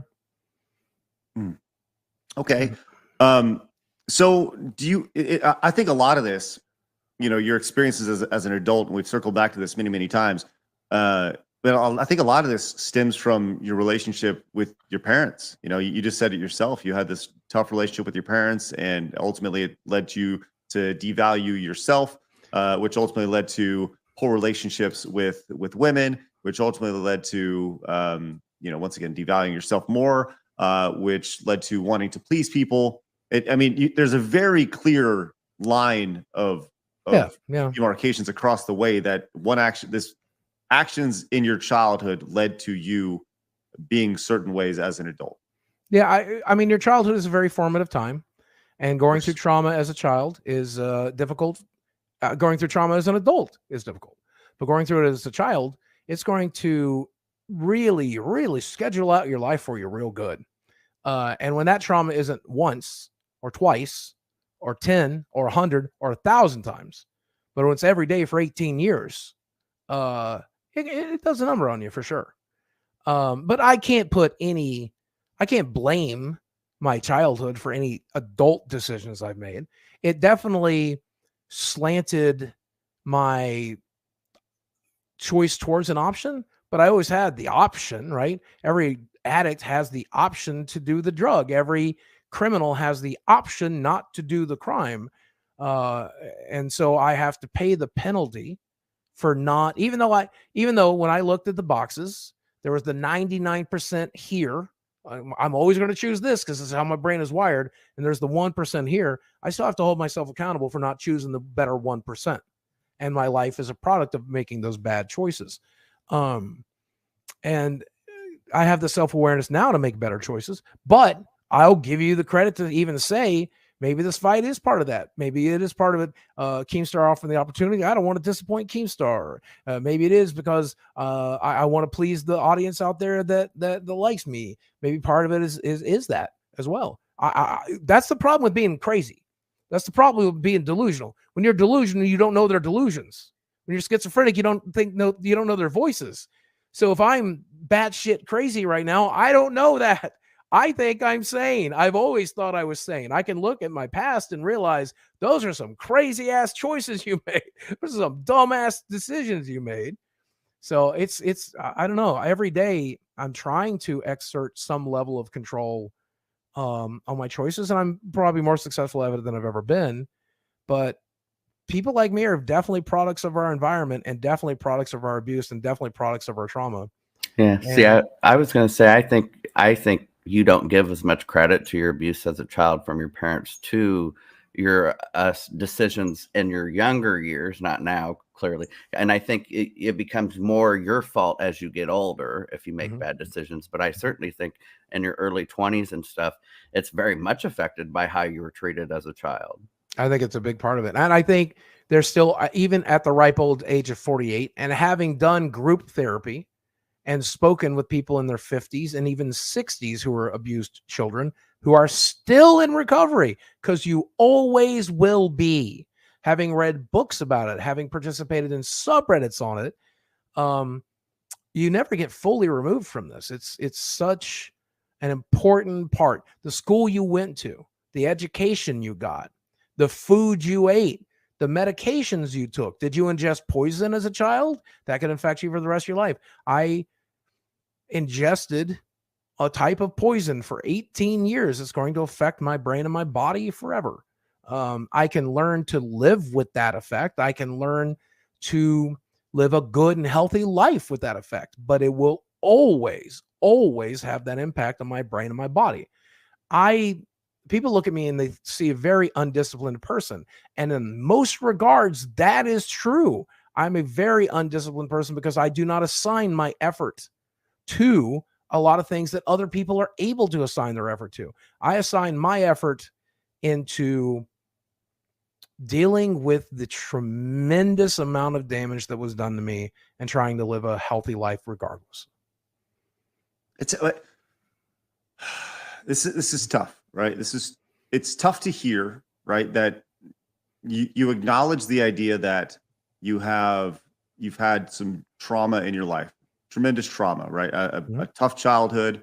Have you gone to any therapy that has suggested the idea of more or less not allowing it to define you, not, grabbing that by the horns and I said the I've read all the self-help books that imply that, and I've definitely spoken to therapists about it. The most beneficial therapy I've ever had was the last 6-7 months with the last therapist I just had, and we terminated recently, like put it on pause. It realistically I can go back to them whenever I'm ready. But it was cognitive behavioral, not necessarily like trying to, hey, I need to redefine myself outside of that, because I don't think that works. I genuinely don't. For me, might work for you. It doesn't work for me. Right. I'm trying to define myself within the parameters of the truth of the reality. And so we worked on cognitive behavioral options. And hey, this is how that makes me feel. This is how this makes me think. Well, how can we react to how you feel? And how can we change things so that you don't feel that way as often? And how can we change the way you think? And that was the most beneficial for me by a lot. Right. Well, I don't know. Honestly, I feel okay. I mean, I know you got the big fight coming up, and I'm very intrigued to see what becomes of that. Like I said, I think just from looking at your fighting stance, at least in the videos and your hands down here, I just implore you to get your hands up, my man. Get your hands up. Yes, that's keep that down. I will tell you that. I will tell you this. So I have a prediction about this fight. Please. Every fiber of my being says I want to knock his ass down. And every fiber of my being says that should be pretty easy to do, having watched him get winded after 25 seconds of hitting a back. But I think the reality of it is I have not done as much training as I needed to be able to do that. I don't think I'm as strong as I'm needed to be able to do that. I think a leaf could knock him down. I just don't know if I'm as strong as a leaf right now. My goal going into this fight is to make it through 3 rounds. And judges can do whatever the hell they want at that point. If he wins, he wins. But I win by standing there. I win by getting through it. I win by having been in a fucking wheelchair and not being able to stand up for the 10 seconds it took for me to get out of that chair to get into my bed, to being able to stand up for 3 minutes while a guy knocks me around. If I can do that, I win. I win. If I survive this thing, I win. I don't care what the judges say, and I'm going to take that to the bank for me. And if you get your jaw broken, it'll heal. Jaws heal. All right. Well, hey man, Adam, you got anything before we roll out?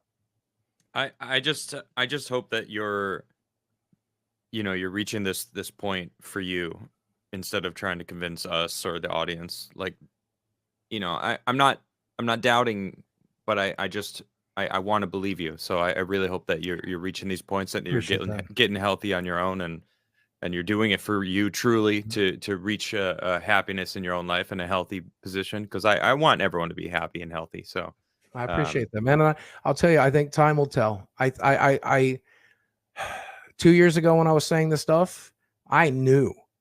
I was all bullshit. I knew I didn't think I had what it took. I just don't think I had what it took. And I'm like, I have no confidence in myself. I have no confidence that I can do this.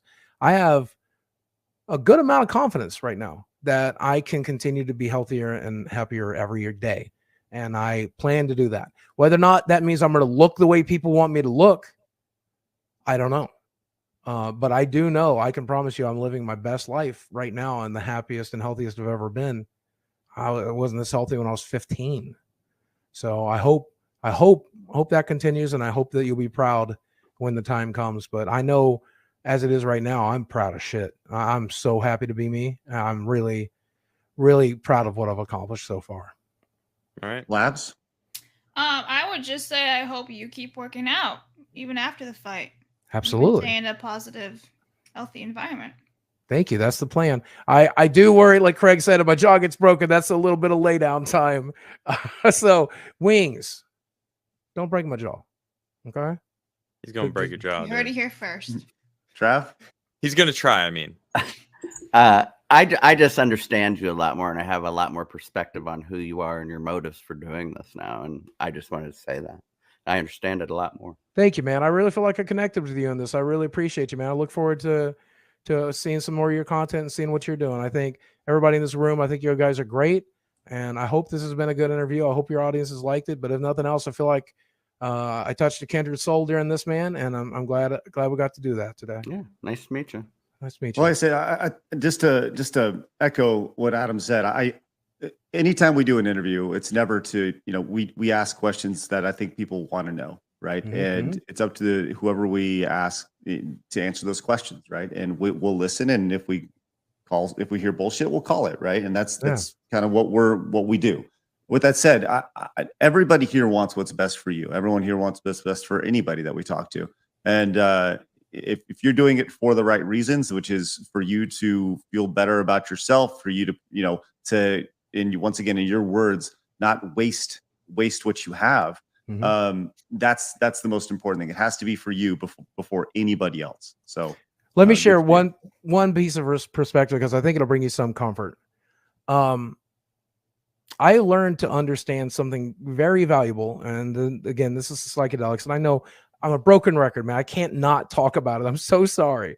But even the worst shit we go through is a gift.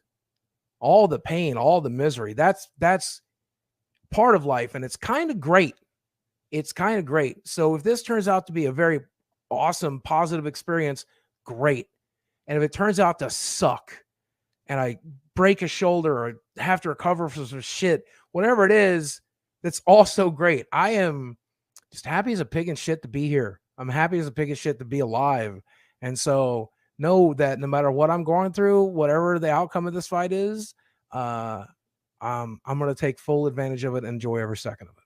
And I'm just glad to still be here and alive to do it. So the fight is coming up on the 13th. Yeah, May 3rd. Yeah, May 13th.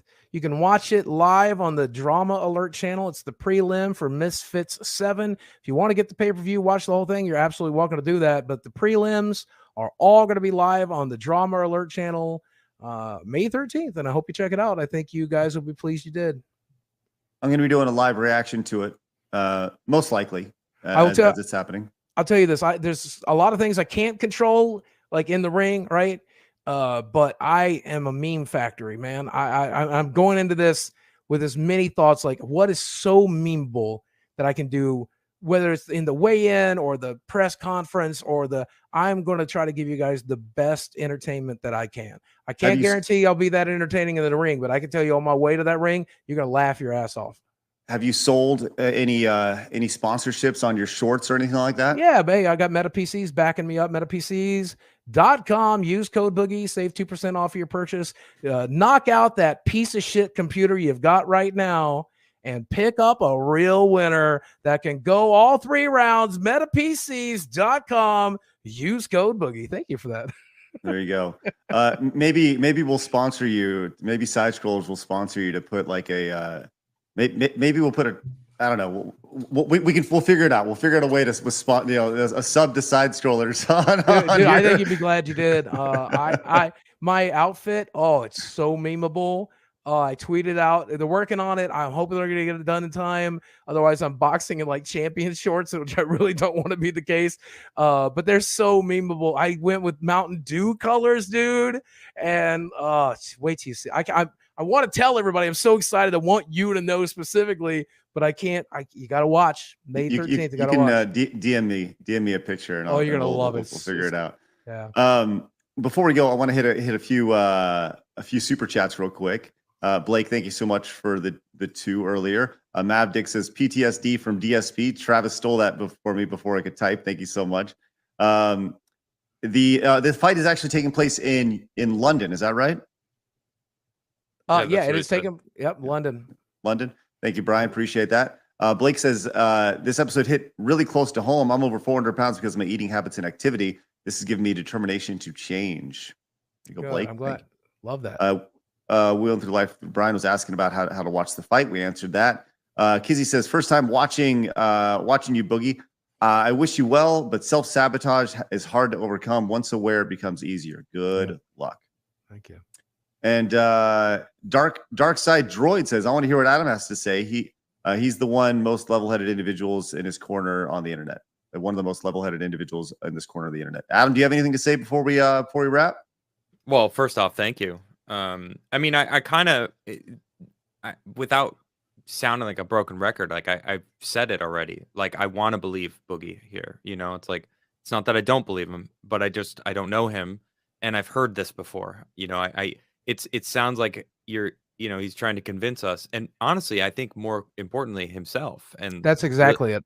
That's exactly. I know. I'm getting that vibe. So it's like, I hope it works. I hope you convince yourself to become healthy and really focus on you and not give a shit about what others think instead of catering to others. And I've already heard you say certain things that you are trying to cater to others. You are trying. I mean, but it's a hard position that you're in because of what you do. You are online, so you kind of have to do things for others, but don't put your self-worth in what other people are thinking. So like, what do people want you to look like? Who fucking gives a shit? What do you want to look like? That should be the most important thing. Do you want to be able to show your stomach and gross me out like you did earlier? You know, it's like, I'm sorry I grossed you out, but I was proving a point. I was trying to be memeable over there, baby. I hear you. No, I know. And it was. And there's already a meme of you and I together now on the internet. And it's a thing. But, you know, I want to believe you. And I hope it works. I hope you do.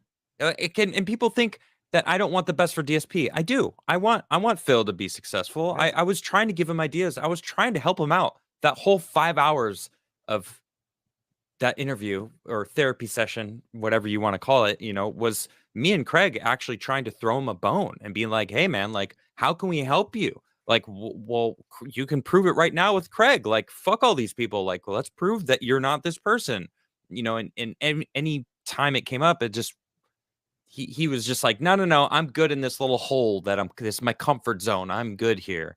Where it seems like you want to get out of that hole that you have said that you yourself put yourself there. And I hope you do. I hope you get out of that, because I don't want anyone being stuck in a hole. I appreciate that, man. That's what I have to say.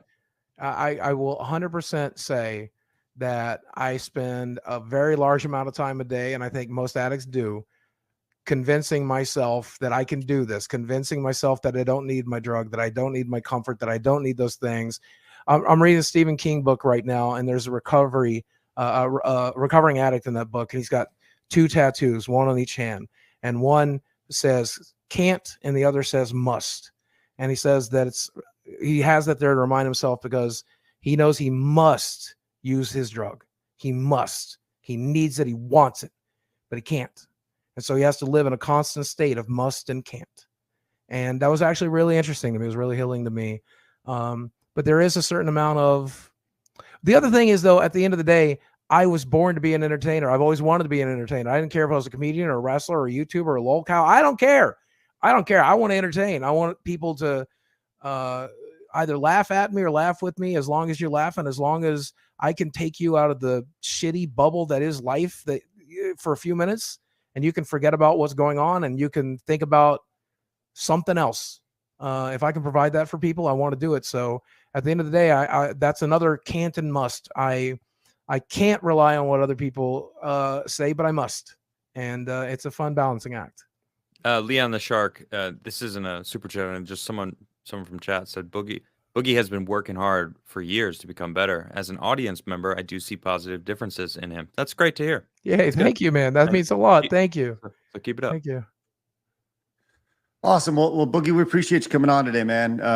Like I said, it's sometimes as we talk about these things and we dig into, different people and their lives and their personalities and their careers and stuff. Mm-hmm. Sometimes it can come off as, I don't know, like a therapy session to some. Some say it's an interview. Some say it's a, whatever. But at the end of the day, it's just a conversation about you. And hopefully we see your actions follow your words. You're saying all the right things, man. So hopefully, as we say, if you got a goal, go get it. Right. Appreciate you. Thank you, man. Thank you. And hope it happens. But with that said, you guys tuning in over on the Geeks and Gamers channel. Make sure you guys go on over to the Side Scrollers podcast channel, youtube.com/@Side-Scrollers podcast. You'll see highlights of this episode on there probably later today. And probably throughout the week, we'll be posting little snippets of our interview here with Boogie.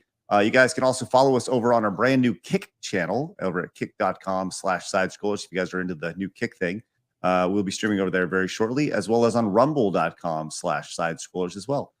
So look, we're a little bit of everywhere. Make sure you guys find us wherever you guys want to find us. Our goal is to cast the net as wide as we possibly can with the show to reach as many people as we possibly can. And we appreciate you guys tuning in. Trav, Blabs, Adam, you guys got anything before we roll out? Sayonara. Nope. All right. Sounds good. Everyone tune in tomorrow. Tune in tomorrow for our show tomorrow on our channel. Yep. And make sure you guys go subscribe, obviously, if you haven't, to Boogie's channel. You guys can go find him over there. It's very easy to find. Hey, I have a new channel. I would love to. Literally, the smallest number of subscribers would help. It's called The Power of the Internet. It's a podcast similar to this, where I interview people and talk about how the internet has impacted their life, either positively or negatively. And probably the most interesting episode I've ever filmed of anything ever. An hour-long conversation with Keemstar dropped. And I mean, we talk about everything. We talk about Etika. We talk about Gold and Glory. We talk about Alex. We talk about every mistake that man has ever met. And I'm telling you, this dude broke down in that interview. You'll love it. Power of the Internet. In an hour? In an hour, yeah. I mean, we trimmed it. We took a little more, but we got him there. Cool. Good stuff. We'll definitely need to check that out. Absolutely. All right, guys. We're gonna skip the post show today. We're gonna go right on into. We're just gonna finish it up. And but if you guys would like to support the show, you guys can do so over at patreon.com/Side-Scrollers. Greatly appreciate it. Boogie, thank you so much for your time. Thanks. Great job, everybody. G2s and 199 over on Geeks and Gamer. Thank you guys very much for tuning in. Remember, if you guys got a goal, go get it. We'll see you guys tomorrow, 11 o'clock Central Time, over on youtube.com/@Side-Scrollers podcast. Have a great day, guys. Bye-bye.